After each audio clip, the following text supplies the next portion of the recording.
एक बार गांव में बहुत भीषण बाढ़ आ गई। चारों तरफ पानी ही पानी दिखाई देने लगा। सभी लोग अपनी जान बचाने के लिए ऊंचे स्थानों की तरफ बढ़ने लगे। जब लोगों ने देखा कि साधु महाराज अभी भी पेड़ के नीचे बैठे भगवान का नाम जप रहे हैं तो उन्हें ये जगह छोड़ने की सलाह दी। पर साधु ने कहा, तुम लोग अपनी जान बचाओ, मुझे तो मेरा भगवान बचाएगा। धीरे धीरे पानी का स्तर बढ़ता गया और पानी साधु के कमर तक आ पहुंचा। इतने में वहां से एक नाव गुजरी।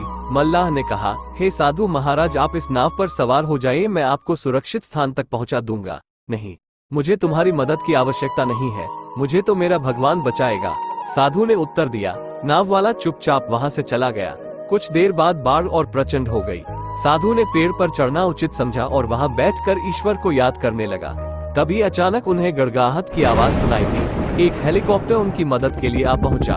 बचाव दल ने एक रस्सी लटकाई और साधु को उसे जोर से पकड़ने का आग्रह किया, पर साधु फिर बोला, मैं इसे नहीं पकड़ूंगा, मुझे तो मेरा भगवान बचाएगा। उनकी हट के आगे बचाव दल भी उन्हें लिए बगैर वहां से चला गया। कुछ ही देर में पेड़ बाढ़ की धारा में बह गया और साधु की मृत्यु हो गई। मरने के बाद साधु महाराज स्वर्ग पहुंचे और भगवान से बोले, हे प्रभु, मैंने तुम्हारी पूरी लगन के साथ आराधना की, तपस्या की, पर जब मैं पानी में डूबकर मर रहा था तब तुम मुझे बचाने नहीं आए। ऐसा क्यों प्रभु? भगवान बोले, हे साधु महात्मा, मैं तुम्हारी रक्षा करने एक नहीं बल्कि 3 बार आया। पहला ग्रामीणों के रूप में, दूसरा नाव वाले के रूप में और तीसरा हेलीकॉप्टर बचाव दल के रूप में, किंतु तुम मेरे इन अवसरों को पहचान नहीं पाए। मित्रों, इस जीवन में ईश्वर हमें कई अवसर देता है। इन अवसरों की प्रकृति कुछ ऐसी होती है कि वे किसी की प्रतीक्षा नहीं करते हैं। वे एक दौड़ते हुआ घोड़े के समान होते हैं जो हमारे सामने से तेजी से गुजरते हैं।